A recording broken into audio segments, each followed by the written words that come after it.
He thought it was a log until it raised its head and screamed. The sound sliced through the cold.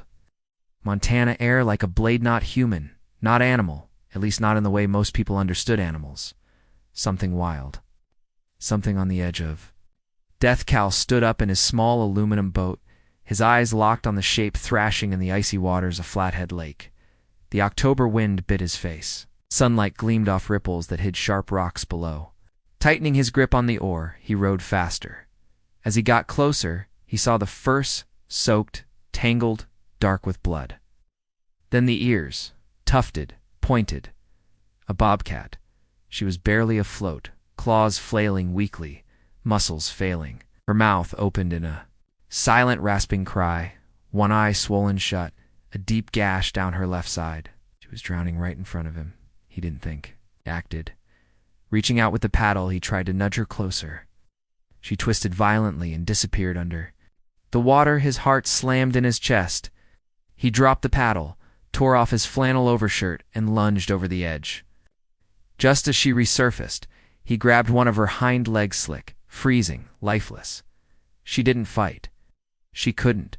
He pulled with everything he had, body shaking, shoulders straining. The boat rocked.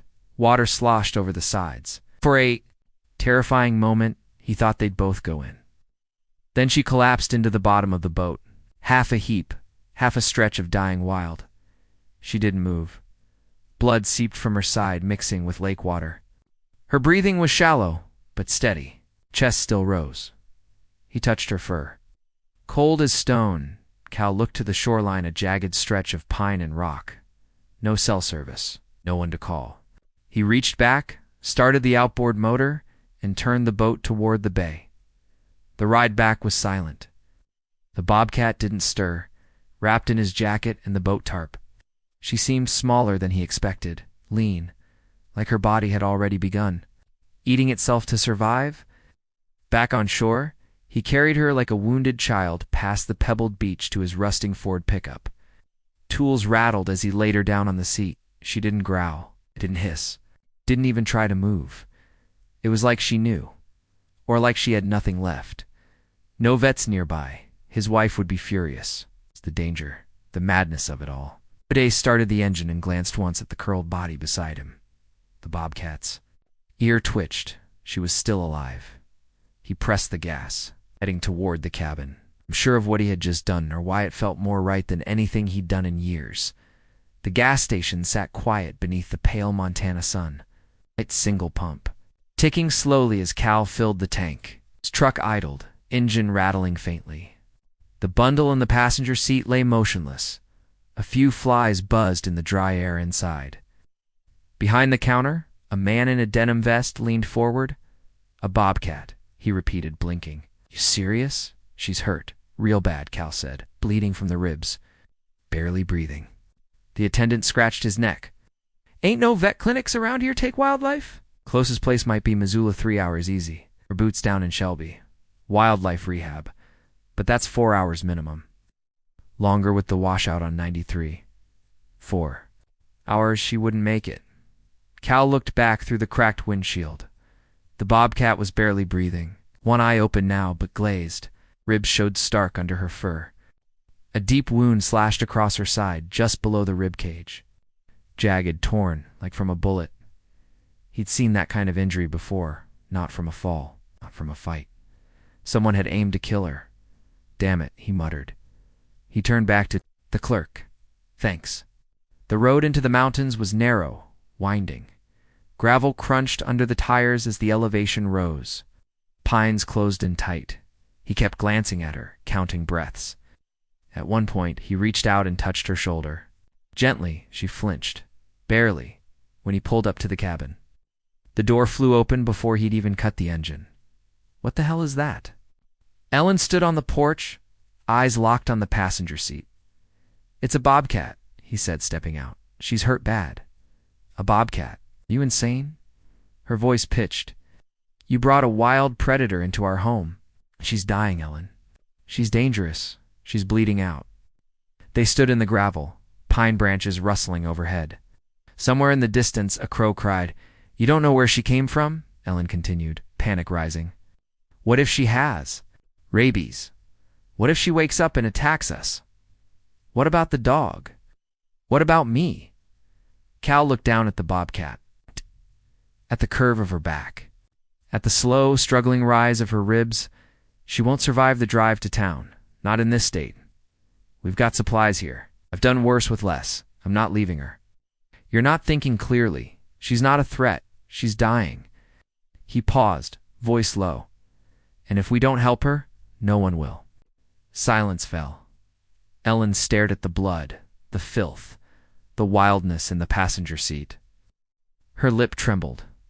Fine, she said coldly. But don't bring her inside. He didn't answer. He already had her in his arms. Inside, he laid the bobcat. Down by the fireplace on a thick, folded quilt he kept for emergencies. Though nothing in his life had ever felt like this. The cabin air was warm, but her body was cold and naturally so. Her breath rattled, shallow and uneven, like each inhale was a battle. He gently unwrapped the flannel and tarp. Blood had soaked. Through both, the wound was ugly. Deep, ragged, inflamed. Not a clean tear from a fight. The skin was torn, fur blackened around the edges. It looked like a graze from a small-caliber bullet. Maybe birdshot. Someone had taken a shot not to kill her, but to make her bleed. To make her suffer. To crawl away and die. He knelt beside her, hands steady from years of fieldwork, heart pounding like never before. The bobcat didn't flinch. Her strength was gone, but not her will. Something inside her still clung to life. He did what he could. Cleaned the wound, stitched it sloppily but firmly, wrapped it with gauze. Gave her a little water with a syringe lid. Training, just instinct. A pounding heart, and a refusal to let her slip away. Don't touch her too long, Ellen said from the doorway. Arms crossed, still in her coat. She's not a pet. She's more dead than alive. Should have let her go, and I'd be watching. Her drown right now. She could have rabies, ticks, diseases. Oh, she's wild. She's dangerous. She's dying. His voice was quiet but sharp. They locked eyes. Her gaze was hard but behind it, real fear. Fear he understood, but he couldn't let it win. Night fell. Shadows deepened in the cabin corners. The flames in the hearth flickered and cracked softly. Sage, the name came to him suddenly. Didn't say it out loud, but it fit. Something wild, something ancient. She stirred once hours later. Her paw twitched. Her back arched weakly like in a dream. Then she went still again. Ellen didn't sleep. She sat in the hallway, knees to her. Chest, flashlight in one hand, a cast iron skillet in the other. If she wakes up in the night, she warned, you better be ready. Cal didn't answer. His hand was already reaching for the bandages again. Sage's chest lifted once more slow, defiant, and he knew she wasn't done fighting by sunrise. The fire had burned low, reduced to a quiet bed of glowing embers. The cabin was still so quiet that Cal could hear the wind brushing the pine needles outside. He stirred in the armchair beside the hearth, his back stiff from sleeping upright, the wool blanket tangled around his legs. His first thought, the bobcat. She hadn't moved much through the night. Her breathing had stayed shallow, but steady. Leaned forward, slow, careful not to startle her. Then he saw them. 2 golden eyes, wide open, staring straight into his. It wasn't a blank stare. It's not fear. It was something else, something fiercer. Defiance. He froze. She didn't growl, didn't lunge, but her lips curled slightly. The faintest echo of a snarl. A memory. Not a threat. No sound came, her throat too dry, her body too drained. But it was a warning. He didn't speak. Didn't move. Just reached to the side, grabbed the metal thermos he'd left warming by the stove, and unscrewed the lid. Steam curled into the air. He poured a little of the water into the cap and held it out low. Near her front paw. She stared at it, then at him, then back to the water, slowly, without lifting her head. Her tongue slid out dry, weak, deliberate. She drank just a little, but it was enough. Cal let out a breath he hadn't realized he was holding. She drank, came Ellen's voice from the hallway, hushed and tight. She was standing again, arms folded across her thick knit sweater. He nodded. Once Ellen turned without a word, walked to the kitchen drawer, pulled something out, then returned. She extended her hand toward him, a knife, thick-handled, heavy, sharpened. "Keep it nearby," she said, "in case she wakes up wild." He didn't argue. It wasn't hate in her gesture. It was fear, protective, cautious fear. He took the knife, felt the weight of it in his hand, and then stood. Sage's eyes never left him as he moved toward the bedroom. She watched every step like she was memorizing him. In the small back room, he slid the knife under the edge of a pillow and returned. Then, he sat beside her again, not close just enough to hear her breath, far enough to respect the space she hadn't yet given. His hand rested on his knee. The knife was nearby, and he hoped he'd never need it the next day. She tried to stand. It was awkward, shaky. Her limbs trembled under her weight like hollow sticks. Cal watched from across the room as she pushed herself up only for her back legs to collapse beneath her. She growled, not loud, low, frustrated. Then she tried again and again, the third time.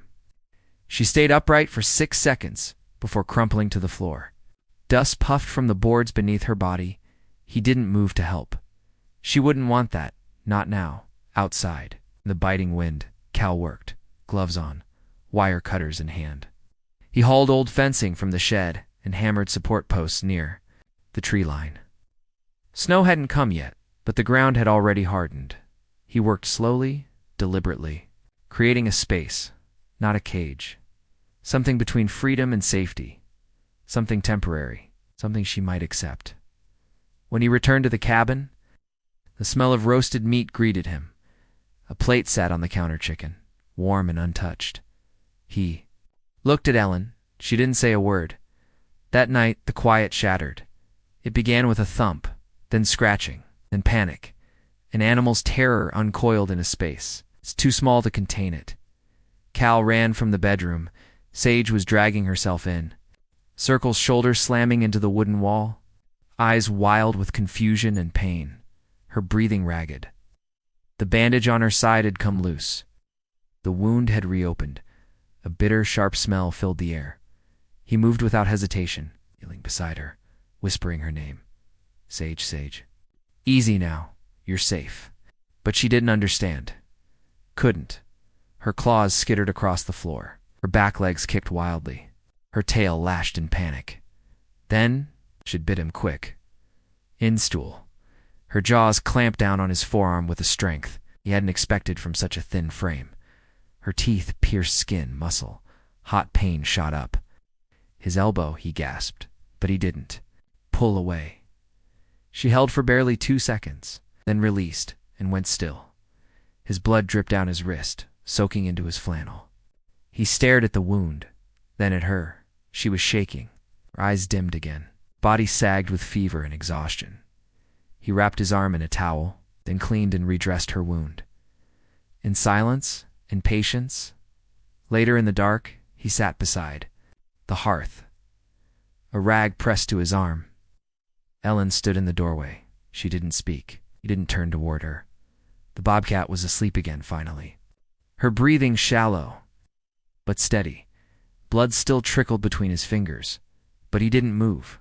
He didn't leave. He wasn't done, and neither was she. Snow came early that year, thin flakes at first, drifting like ash across the treetops. Then, thicker, heavier. By the second week, the ground was white, and silence pressed in on the forest like a breath held too long. Inside the cabin, the fire never went out. Cal stayed close to Sage. Not too close, just enough for her to know he was there. Her body remained frail, but the light in her eyes had changed. It wasn't just survival now. It was memory. She was remembering the wild. One day, she ate from his hand, raw venison cut small and warmed by the stove. Her tongue brushed his palm, quick and cautious. Her eyes never left his. That night, she didn't growl when he cleaned her wound. She didn't purr either, but she allowed it in that. In her world was trust. Ellen watched from afar at first, arms always crossed, lips drawn, tight. But she had stopped flinching every time Sage moved. One morning, Cal found her kneeling beside the bobcat while he chopped wood out back. She wasn't touching her, just speaking. Softly, Cal stood in the cold, axe in hand, listening. "I don't know why he brought you here," Ellen was saying, her voice barely above a whisper. "But I think you've already taken something from him." She paused. His quiet, Saji blinked slowly. She didn't look away. Later that day, Ellen entered the room with a small cloth bundle. "For the fever," she said, setting it beside. "Cal ginger root, willow bark, heated in water, might help." He didn't question her knowledge. She had grown up around plants, before they met, before they lost what they'd never talk about again. When he turned back to thank her, she was already gone. Sage's wound was healing. The infection had lessened, but she still couldn't stand for long. Her left back leg dragged slightly when she walked, a permanent nerve issue. Maybe, but she moved, and every movement was a war she refused to lose. One morning, Cal noticed something new. She was lying on her side near the hearth, her fur matted slightly from a restless sleep. As he gently brushed out the knots with a soft cloth, his fingers paused. There, beneath the fluff, was something he hadn't seen before. A scar, not the stitched one on her ribs. Not from the bullet graze. This was older, deeper, a narrow, clean line that ran across her right forelimb, too clean to be nature's work. He knelt lower, brushing the fur back gently. She twitched, but didn't pull away. Then he saw it. Not one scar. Two. Parallel, evenly spaced. A third, higher up like a snare, or wire, or a trap. Ellen stood in the doorway again. "What is it?" He didn't answer for a moment, then. "She's been through this before." The room went quiet. Cal sat back on his heels. Sage's head rose slightly, her golden eyes tired but alert. "She was caught once," he said. "Tied, maybe held down." Ellen swallowed hard. "You think she escaped?" "I think someone let her go. Or maybe she chewed her way out."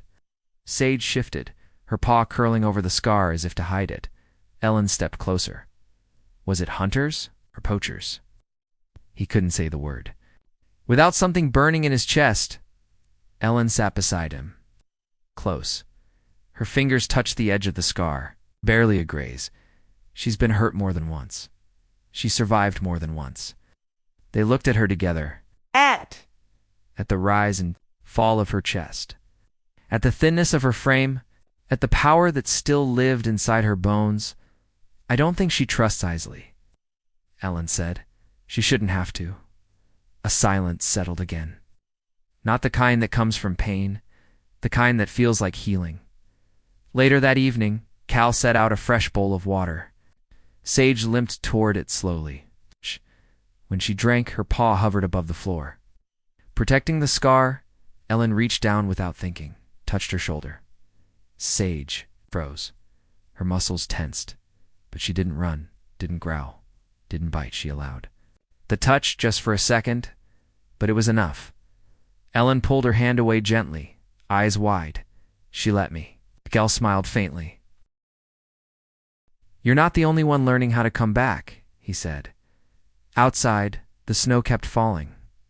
Inside, by the fire, 3 survivors sat in quiet company, carrying wounds no one could see, and learning, little by little, that even in the coldest winters, some trust still grows. The first time Sage stepped outside, the snow reached her chest. She hesitated in the doorway, bird her breath fogging in the bitter air, golden eyes scanning the vast whiteness beyond the porch. Her muscles twitched beneath the thinning layers of fur, still recovering, still unsure. Cal stood nearby, not coaxing, not pushing, just there. He had cleared a path from the door to the outer fence line, each boot step packed hard. Beyond it, he'd constructed a makeshift enclosure open above, but enclosed enough to give her space, safety, and choice. Sage moved with caution. Her first steps were awkward, her rear leg dragging just slightly. The cold made her tense. But the window, The wind, it brought something wild with it. She paused halfway, across the yard, lifted her head and sniffed. The pine, the frost, the scent of deer trails, hidden beneath the snow, and something else, something familiar, something old. Her ears twitched. She didn't run, not yet. But Cal saw the fire return to her eyes. That afternoon, Len joined him outside.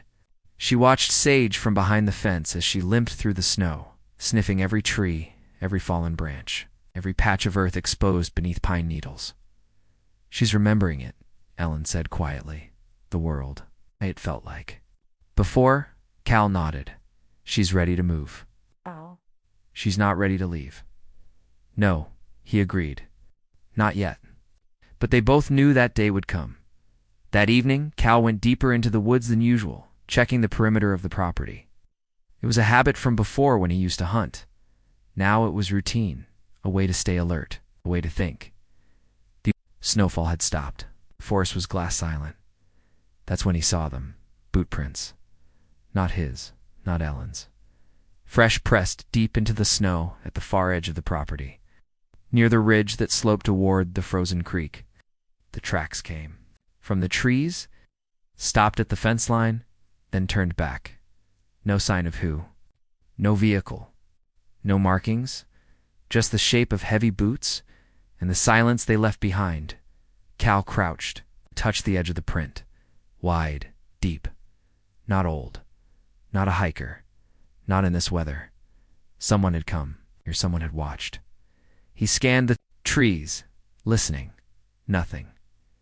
Back at the cabin, didn't tell Ellen right away.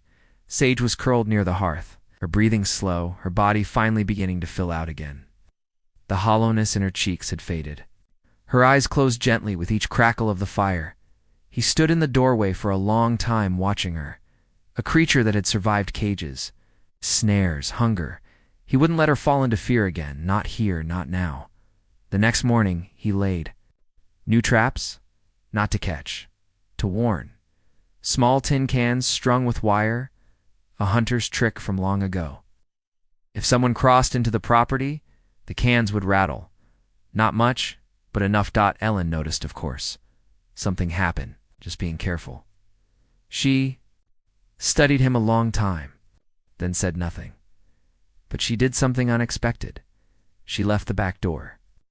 Unlocked, just a crack so that if Sage ever needed to run, she could choose where to go. That night, Sage woke them both. She growled, low, deep, not like before. This wasn't fear, it was warning. Cal grabbed the flashlight and stepped outside, breath steaming in the air. The cans weren't moving, nothing on the snow. The woods were quiet, but Sage didn't take her eyes off the tree line. She stood limping, but upright fur bristled, tail low, ears trained on something Cal couldn't see. And for the first time, she growled for someone else. She was guarding them. He sat beside her on the floor when she finally settled, ran a hand lightly along her, spined and whispered, "Whoever's out there, they don't know what they're dealing with." Because Sage wasn't just a wounded animal anymore. She was a survivor. She was family. And now, she was watching too. 3 nights later, the cans rattled. It was just after midnight. The wind had picked up, howling low through the trees, and the fire inside the cabin was dying down. Cal sat upright in bed before he was fully awake. He didn't need to ask. He knew. Something or someone was out there. Sage was already on her feet, growling low from the corner. Her body was tense, eyes glowing amber in the moonlight bleeding through the window. Ellen came in from the other room, already pulling on her coat. She said nothing. Neither did he. Cal grabbed the rifle, not to use it, just to carry. Just to be ready. He moved out the back door slowly, boots crunching into the snow. The moon was full above the ridge, silver light turning the clearing to a frozen dream. Then he saw him. A man, standing just beyond the fence line. Tall, lean, hooded jacket. Hands in his pockets like he didn't care whether he was seen or not.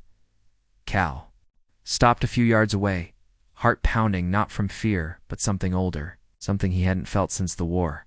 Readiness. You're trespassing? Cal called out, voice steady. The man didn't move, just tilted his head slightly. I know what you've got in there, he said. That cat. Cal tightened his grip on the rifle. You're making a mistake, the man added. She's not a pet. She's dangerous. Here Cal took one step closer. You've been here before? The man finally moved, just enough to shrug.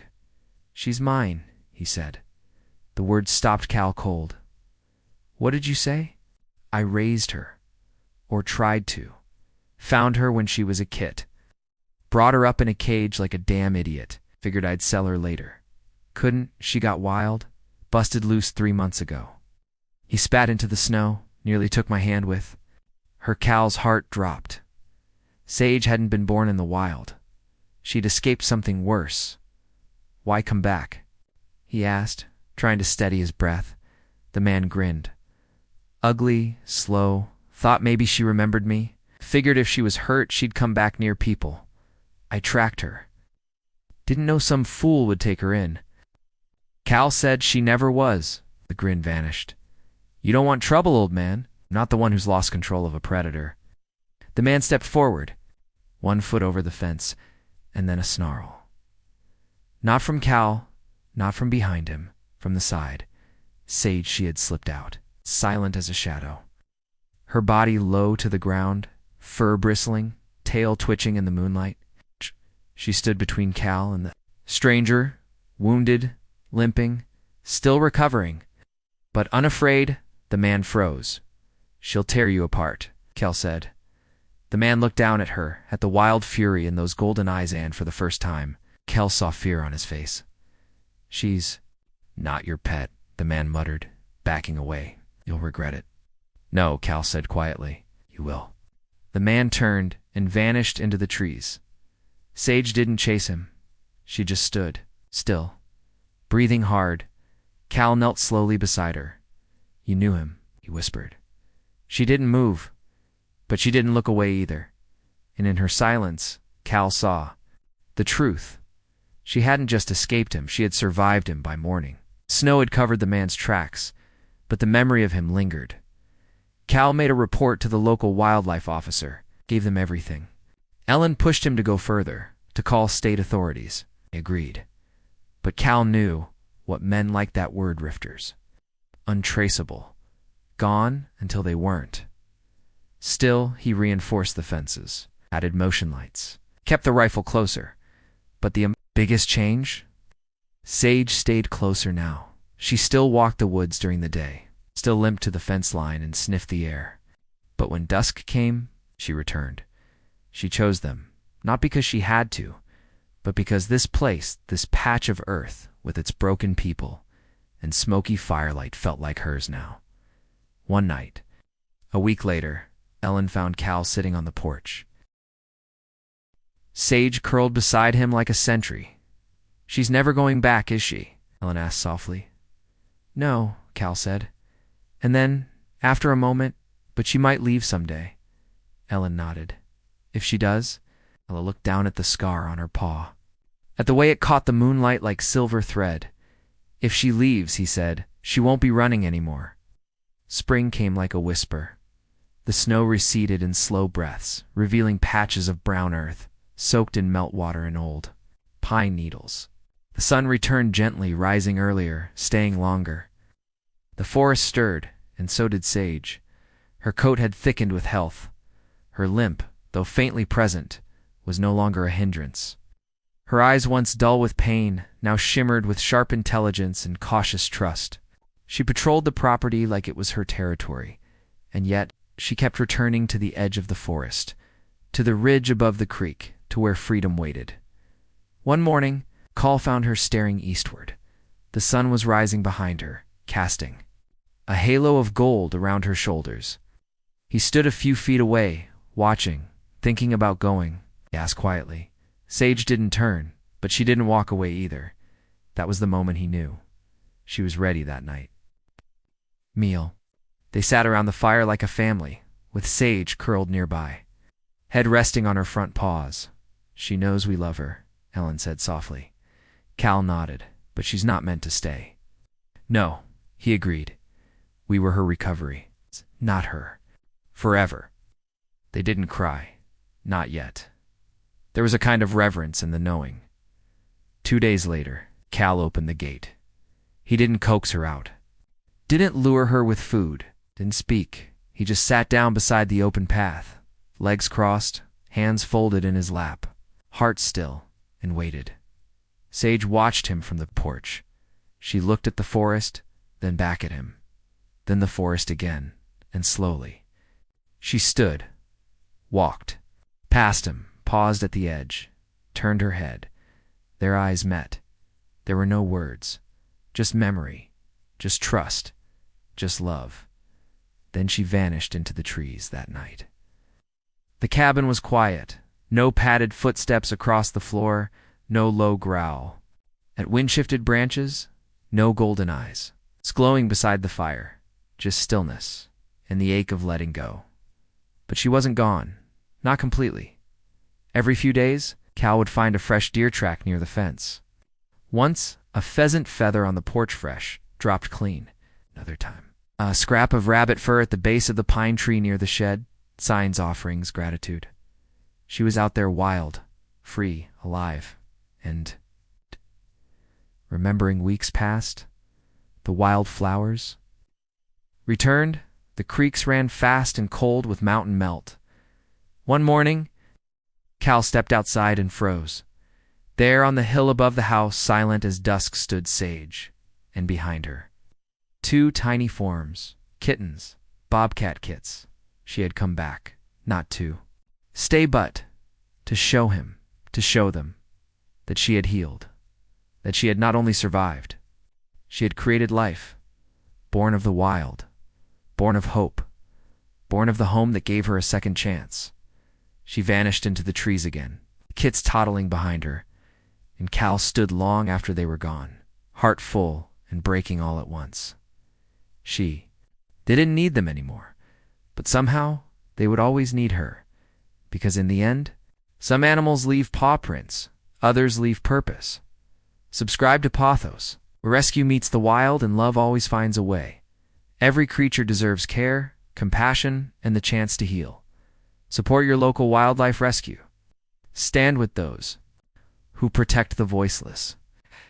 And remember, the wild may call them home, but our love helps them get there.